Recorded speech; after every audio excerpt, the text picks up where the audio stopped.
யூடியூப்காரன் ஒருத்தன் சொல்கிறான், 30 சீட்டு 300 கோடி, மகனுக்கு மத்திய அமைச்சர் பதவி, பிரேமலதா டிமாண்ட். வாயடைத்து போன பாஜக.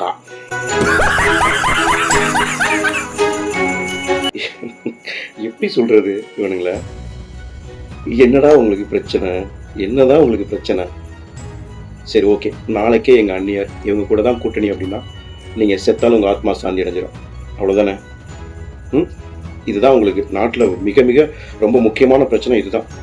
ஃபேஸ்புக் ஓப்பன் பண்ணாலும் சரி, எந்த இணையதளத்தில் உள்ளே போனீங்கன்னாவே, சமூக வலைதளத்தில் எதுக்குள்ளே எந்த அப்ளிகேஷனுக்குள்ளே போனாலுமே, இன்ஸ்டாவாக இருந்தாலும் சரி, ஃபேஸ்புக்காக இருந்தாலும் சரி, எங்கே போனாலும் தேமுதிக யாரோட கூட்டணி, தேமுதிக யாரோட கூட்டணி. என்னடா உங்களுக்கு பிரச்சனை? வேறு வேலையே இல்லையா? ஜனவரி 9ஆம் தேதி மாநாட்டில் சொல்கிறேன்னு சொன்னாங்க, சரி சொல்லலை. இப்போ என்ன பிரச்சனை? கேட்டுட்டு இருக்க, பேசிட்டு இருக்க நீங்கள் எல்லாரும் ரொம்ப யோக்கியமா? நீங்கள் சொன்ன வார்த்தையை காப்பாற்றிடுவீங்களா? அப்படியே சொல்கிறது சொல்லாது எங்கே பிரச்சனைடா?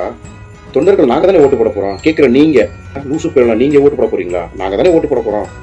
ஓட்டு போடுங்க. தேமுதிகவுக்கு ஒரு டைமாக ஓட்டு போட்டால் எங்களை கேள்வி கேளுங்க. ஓட்டு போடாத நாயெல்லாம் சில கட்சிக்காரங்க கிட்ட ஜாதி கட்சியை வச்சு அரசியல் பண்ணுறாங்க தெரியுங்களா? ஜாதியை வச்சு மதத்தை வச்சு அரசியல் பண்ணுறாங்க இல்லையா? அந்த ஈழப்பயில சொல்கிறாங்க இல்லையா? அவங்க கிட்ட போய் கேளுங்க. எங்ககிட்ட நீங்கள் கேட்காது, எங்களுக்கு நீங்கள் ஓட்டு போடுங்க, நீங்கள் கேளுங்க. அதை விட்டுட்டு இஷ்டத்துக்கு எழுதிட்டு இருக்கீங்க. இந்த விருந்தாளிக்கு போடுறாங்களா? சில விஷயங்களை பொதுவெளியில் பேசுறதுக்கு எங்களுக்கு கொஞ்சம் தயக்கமாக இருக்குது. அப்படி இருந்தும் எங்கள் மாவட்ட செயலாளர் சொல்லிட்டாரு, கொஞ்சம் மரியாதையாக பேசணும் மாதிரி, நம்ம கட்சி அந்த மாதிரி தான், மற்ற கட்சி மாதிரி நம்ம கிடையாது அப்படின்ட்டு. ஸோ அவங்களுடைய சொல்லுக்காக நான் ரொம்ப டீசெண்டாக பேசுகிறேன். சமூக வலைதளத்தில் உங்களுக்கு கருத்து சுதந்திரம் இருக்கிறதுக்காக இஷ்டத்துக்கு பேசாதீங்க தயவு செஞ்சு. எங்கள் கட்சி நாங்கள் தான் ஓட்டு போட போகிறோம், நாங்கள் ஜெயிக்க வைப்போம். பார்த்தீங்கல்ல கடலூர் மாநாட்டில், நீங்கள் நினச்சதை விட, ஏன் நாங்கள் நினச்சதோட, நாங்கள் எக்ஸ்பெக்ட் பண்ணதை விட எவ்வளோ கிட்டத்தட்ட அந்த மாநாட வெற்றி மாடாக மாற்றி, மிகப்பெரிய வெற்றி மாடாக மாற்றிருக்கோம் நாங்கள். எங்களுக்கு தெரியும்ப்பா, எங்களுக்கு தெரியும்டா. எச்சப்பைகளா, பைத்தியக்காரனுங்களா? இல்லை, எங்களுக்கு வேலையே இதுதான்டா அப்படின்னா 30 சீட்டு 300 கோடி இது உங்ககிட்ட கேட்குறதில்ல, சில கட்சிக்காரங்கள்ட்ட கேட்குறதில்ல. உங்களுக்கு என்னடா பிரச்சனை? உங்களுக்கு என்ன பிரச்சனை? ஊழல் செஞ்சு சம்பாரிச்ச பணம் தானே வச்சுருப்பாங்க எல்லா கட்சிக்காரனும்.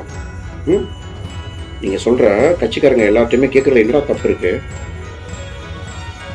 என்னுடைய கழக செயலாளர் அண்ணன் விழுப்புரம் மாவட்ட செயலாளர் எல் வெங்கடேசன் சொன்னது மாதிரி, உங்ககிட்ட கேட்குறது என்ன தப்பு இருக்குது? திராவிட முன்னேற்ற கழகமாக இருக்கட்டும், அண்ணா திராவிட முன்னேற்ற கழகமாக இருக்கட்டும், 5 வருஷத்துக்கு மாற்றி மாற்றி ஆட்சிக்கு வர துடிக்கிறீர்களே, துடிக்கிறீர்களே அப்படின்னு சொன்னார்ல அண்ணா எல்வி. நீங்கள் தானே துடிக்கிறீங்க. அவங்க தானே துடிக்கிறாங்க. அவங்க கிட்ட 3000 கோடிக்கு மேலே கேட்கலாம்டா. எங்களுக்கு அந்த ரைட்ஸ் இருக்குது. ஏன்னா நாங்கள் கட்சி மக்களுக்காக, மக்களோட நலனுக்காக ஆரம்பிக்கப்பட்ட ஒரு கட்சி. எங்கள் இயக்கம் தேசிய முற்போக்கு திராவிட கழகம். சொல்லிப்பாரு, என்னடா உங்களுக்கு பிரச்சனை?